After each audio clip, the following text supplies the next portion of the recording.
But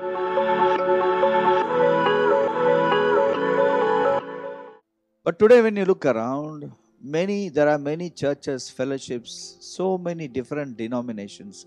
There are so many people around us. लेकिन आज अगर हम अपने आस पड़ोस देखें तो इतने सारे कलीसियाएं हैं, इतने सारे डिनोमिनेशंस हैं, इतने सारे अलग अलग समूह और झुंड है.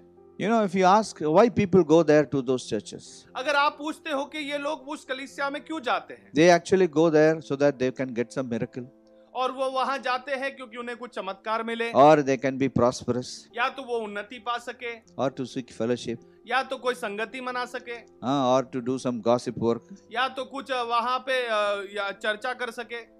Some people go there to seek comfort. और कुछ लोग वहां केवल सांत्वना पाने जाते हैं. Everything is focused on what I will get from God. और ये सारा ध्यान मुझे परमेश्वर के पास से क्या मिलेगा इसी पर बटा हुआ है. So the whole motivation for believers to go to churches is all faulty. तो जो ये सारा मोटिवेशन है विश्वासियों के लिए कि वो कलीसिया क्यों जाए, ये सब गलत ही है.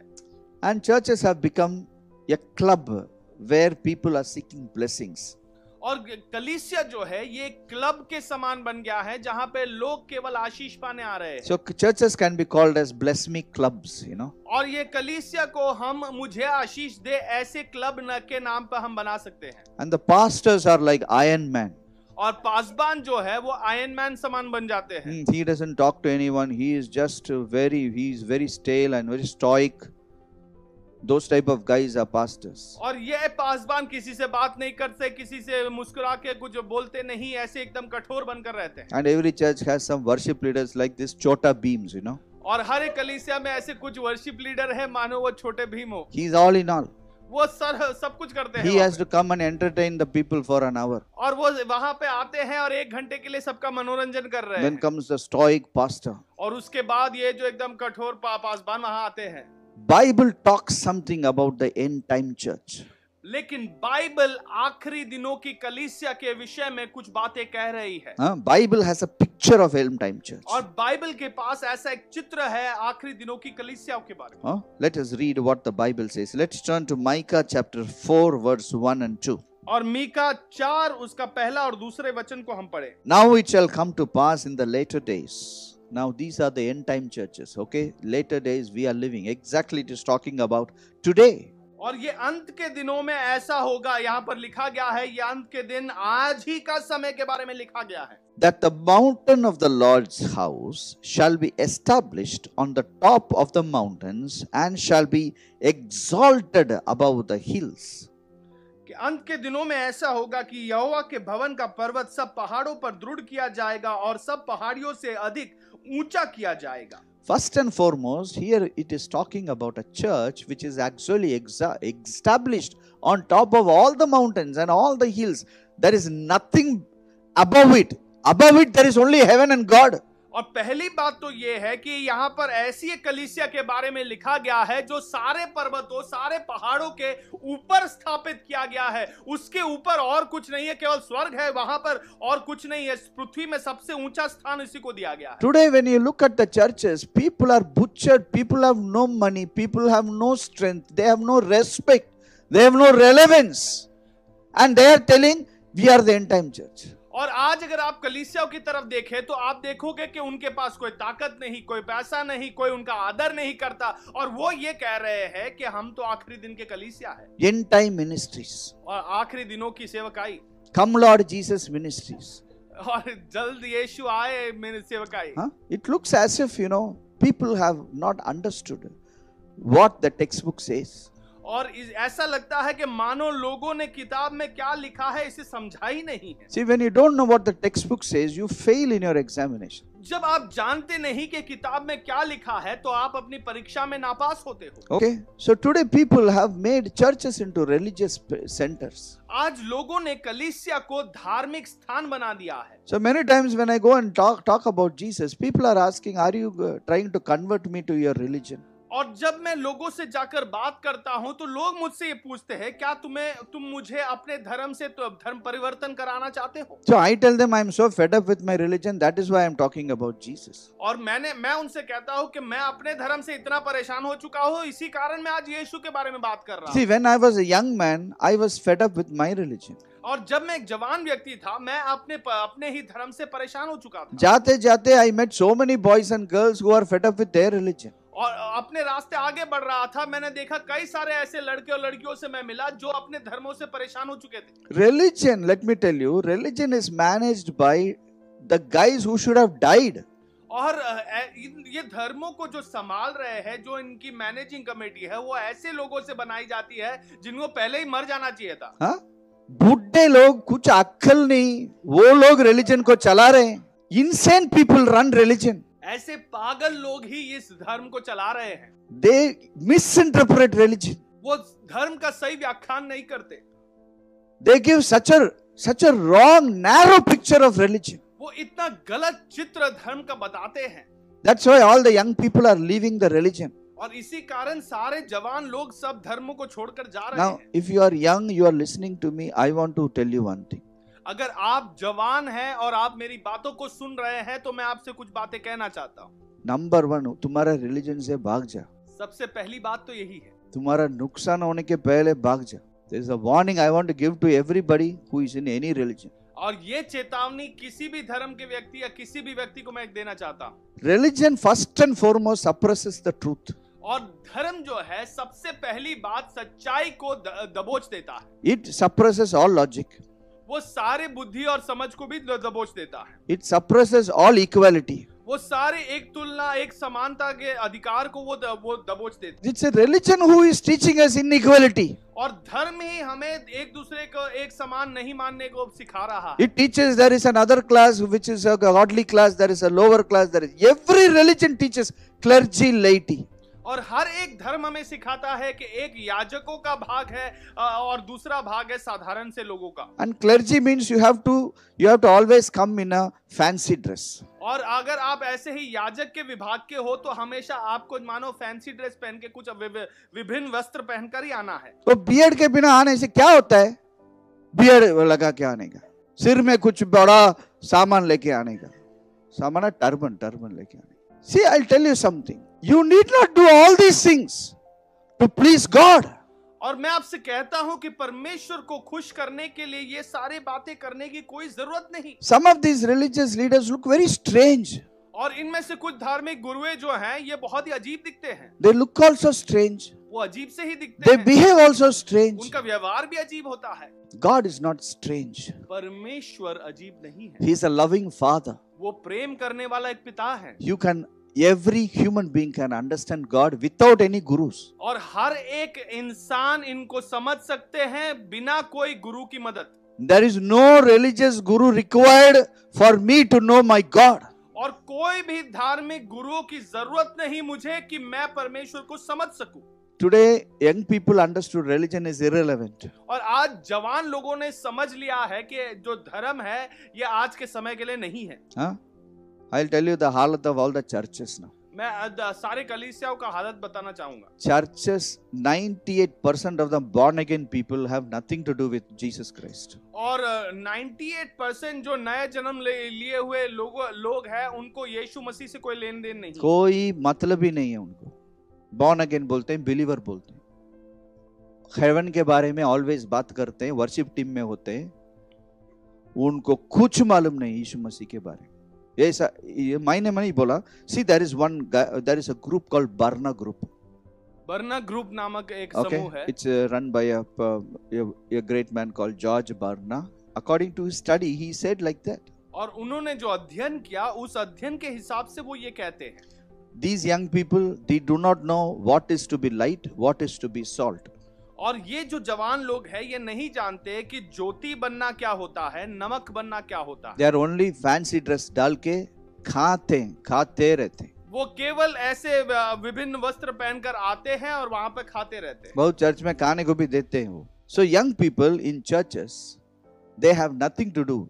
Bible says you should become a star, but they are fans of all the stars. और बाइबल हमें कहता है कि आपको यहाँ तारा बनना है, लेकिन ये लोग तो दूसरे जो तारे हैं उनके पीछे भाग रहे हैं। Yes. See, basically, it's all the havoc is done by the leaders in churches. और ये जो गड़बड़ी है उन कलीसियाओं के अगुवों ने बनाया है। They have put an enmity between them, the church, and the world. और उन्होंने कलीसिया और दुनिया के बीच एक दुश्मनी पैदा कर दी है। They have literally crippled the church youth. और कलीसिया के जो जवान लोग हैं उन्हें अपंग बना दिया है। Actually, they have been taught that you have to be in the church, you need to talk in the pulpit, you need to serve God. This is how they have taught them for years, and they have destroyed the young people of the churches. और कई सालों से इन जवानों को यही सिखाया जाता है कि आपको पुलपिट के सामने खड़े रहकर बात करना है, सेवकाई करना है, ऐसा बात करो, वैसा काम करो। So if they know some songs, singing songs, and play some music and grow some hair, they think they are very holy people. और अगर उन्हें गीत गाना आता है, कोई वादक वस्तु बजाना आता है, और तो वो थोड़े लंबे बाल कर वो लगता है वो सारा कुछ काम कर सकते हैं। Many of the leaders in churches are uneducated and petty-minded, small-minded. They have not even a maturity of a peon. They become church leaders. और कई सारे कलीसिया के अगुए जो हैं उन्होंने कुछ पढ़ाई किया नहीं होता है, उनमें कोई मानसिक तौर पर कोई वो बल पाए नहीं होते हैं, एक प्यून की भी अक्ल उन्हें होती नहीं है। I'm not against the uneducated people, but definitely a petty man, a narrow-minded man cannot be a leader in a church. और जो पढ़ाई नहीं कर पाए हैं उनके विरुद्ध मैं नहीं हूं, लेकिन एक व्यक्ति जिनकी मानसिक अवस्था ही बहुत छोटी है, सीमित है, वो एक अगुवा नहीं बन सकता। They are bitter, they have attitude, and they are leaders of churches. और उनके हृदय में कड़वाहट है, उनके जीवन में कई सारे गलत गुण है, और वो ऐसे कलीसिया के अगुवे बन जाते हैं। Some people have so much strong tongue that they themselves will curse their followers. और कुछ लोगों के तो जुबान इतना कठोर है कि वो अपने ही चेलों को वो श्राप कर देते हैं। I tell you, churches are all suffering under wrong leadership. और मैं आपसे कहता हूं कि कई सारी कलीसिया ऐसे गलत अगुवों के अधीन आकर वो पीड़ा सह रही है। Never ever entertain religion. Religion has nothing to do with God. You need not do anything. I tell you, some people want their head to be covered when they go to God. और ऐसे धर्मों का कुछ आप मनोरंजन ना करें, क्योंकि धर्म और परमेश्वर का कोई रिश्ता नहीं है। कुछ लोग ऐसे कहेंगे कि आप परमेश्वर के सामने जाने से पहले अपने सिर को ढक दे। Inequality. Woman should cover hair, man should not cover hair. और यहाँ पे कोई तुल्य अधिकार नहीं है, स्त्रियों को अपने सिर को ढक देना है, लेकिन अगर आप पुरुष हो तो आपको नहीं ढकना है। When God created mankind, He created without dress. और लेकिन जब परमेश्वर ने इंसान को बनाया तो बिना वस्त्र बनाया। Nobody covered anything. किसी ने कुछ भी नहीं ढापा। Then what is the explanation these religious people will give on this? तो ये धार्मिक लोगों का इसके बारे में क्या उनको विवरण देना है? There is nothing. God is a spirit. He is not a material. He is a spirit. So there is no material you can ever give him, or no material you can ever do, or this materialistic mindset is a religious mindset. We need to come out of materialism and into spiritism, because New Testament is of the spirit. Old Testament is of material law. So we have been delivered from that Old Testament. We are actually living in a different relationship with the Father. Definitely our life should not resemble the old Jewish. They were blind to the reality. We should not look like that Jews, the religious Jews. We should look like the children of God. और परमेश्वर तो आत्मा है, और आत्मा को कोई भी सामग्री से कोई जोड़ नहीं है, और धर्म में सिखाता है कि हमें इन सामग्रियों के पीछे भागना है, ऐसी चीजों का पालन करना है। वो जो पुराने नियम में जो यहूदी धर्म के लोग थे, वो लोग सब ऐसे सामग्रियों के पीछे भाग रहे थे, लेकिन परमेश्वर का इससे कोई लेन देन नहीं। Some churches are following the Jewish traditions, and they are behaving like Jews. और कुछ लोग इन यहूदी धर्म का पालन करना शुरू कर दिए हैं अभी कलीसियाओं में, और ये उनकी जो रीति रिवाज है उसका पालन कर रहे हैं। When God delivered us from religion, they are bringing religion in the churches. जब परमेश्वर ने हमें धर्म से छुड़ाया है, अब ये लोग धर्म को ही कलीसिया में ले आ रहे हैं। God said, seek first the kingdom of God and his righteousness. परमेश्वर ने कहा पहले तुम परमेश्वर के राज्य और उसकी नीति को खोज करो। Some people have even taken this for their own fanciful ideas. और कुछ लोगों ने इन वचनों को अपने ही मन के काल्पनिक विचारों को वहां पे स्वार्थ के लिए इस्तेमाल कर रहे हैं। Matthew 6:33, seek first the kingdom of God and His righteousness. मत्ती 6:33 कहता है कि पहले तुम परमेश्वर के राज्य और उसकी नीति की खोज करो। Some believers are thinking seeking first the kingdom of God means going to church as often as possible. और कुछ लोग ऐसे समझते हैं कि परमेश्वर के राज्य को खोजने का अर्थ है कि कलीसिया में जितनी बार तुम जा सकते हो उतनी बार तुम जाओ। Give offering, give tithe.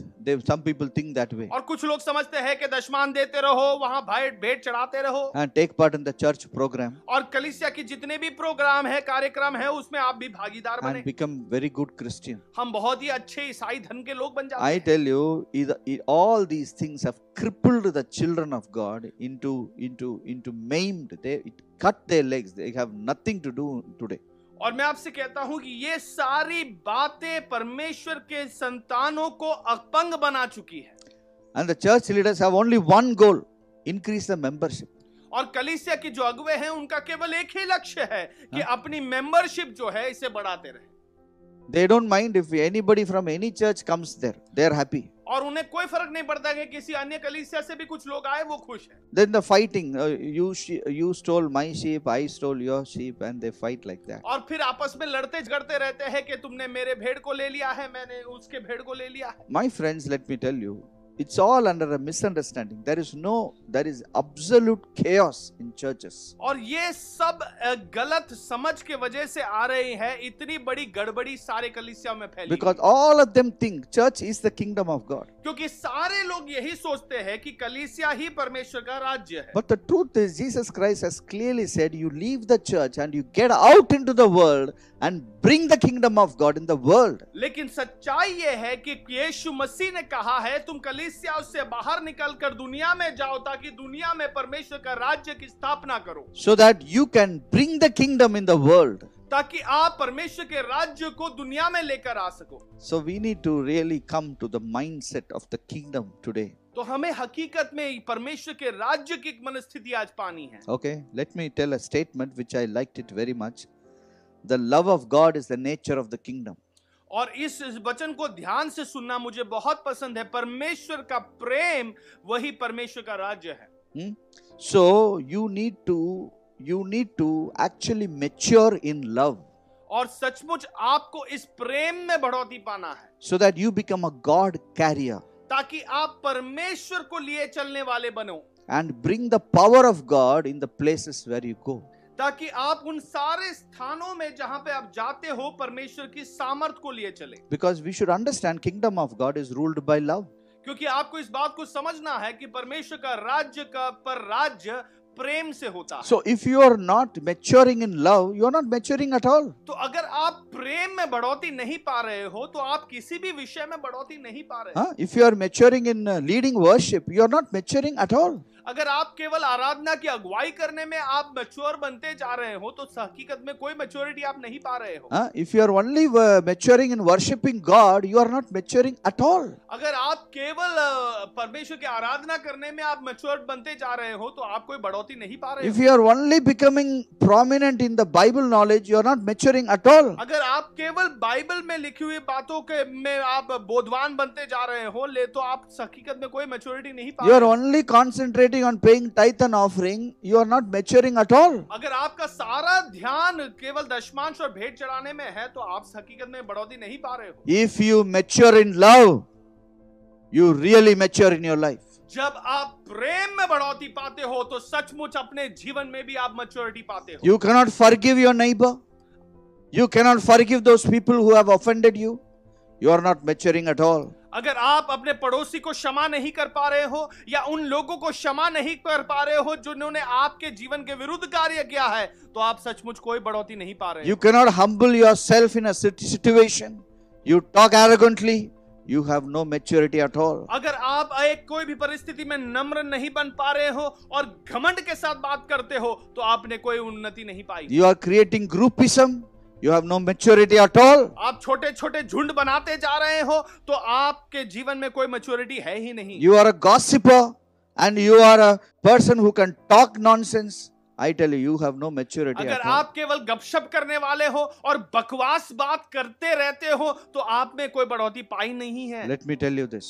ये बात मैं आपसे कहूंगा। Your maturity is your ability to love people. और आपकी बढ़ोतरी उसी में है कि आप लोगों को प्रेम करने में कितने सक्षम हो। Show me your maturity by loving people. आप अपनी बढ़ोतरी मुझे दिखाएं लोगों को प्रेम करने से। Then I will accept you are a man of God. You are a leader of the masses. और फिर मैं स्वीकारूंगा कि आप परमेश्वर के एक दास हो और सारे जनता के लिए एक अगुवे हो। Then you truly carry the power of God. फिर आप सचमुच परमेश्वर की सामर्थ्य लिए चलते हो। Only the people who have love carry the power. केवल वही लोग जो प्रेम को लिए चलते हैं वो सामर्थ्य को भी लिए चलते हैं। There is no one else who can carry power except those people who carry love. और कोई भी नहीं ऐसे सामर्थ्य को लिए चलता है, केवल वही लोग जो प्रेम को लिए चलते हैं। One of the men who taught me love is Pastor Richard Wurmbrand. और एक व्यक्ति जिन्होंने मुझे प्रेम के विषय सिखाया है वो है pastor Richard Wurmbrand. I think he is a man who can teach anybody and everybody what love is. मुझे लगता है ये वो व्यक्ति है जो सभी को प्रेम के विषय सिखा सकता है। And there is one more person who taught me about love is Floyd McClung of YWAM. और फ्लॉयड मकलम वाईवैम के उन्होंने भी मुझे प्रेम के विषय सिखाया है। I tell you, love is a revelation. और मैं आपसे कहता हूँ प्रेम एक प्रकाशन है। Love is not given to all. और प्रेम सभी को नहीं दिया गया है। That's why Paul is praying for love, to understand love, और इसी कारण पौलुस जो है वो प्रेम के लिए प्रार्थना कर रहा है ताकि वो प्रेम को समझ so सके, that I can comprehend the love of God. ताकि मैं परमेश्वर के प्रेम को समझ सकूं। Today I tell you, the greatest thing of a child of God is the love of God. और आज परमेश्वर के संतान के लिए सबसे बड़ी बात परमेश्वर का ये प्रेम है।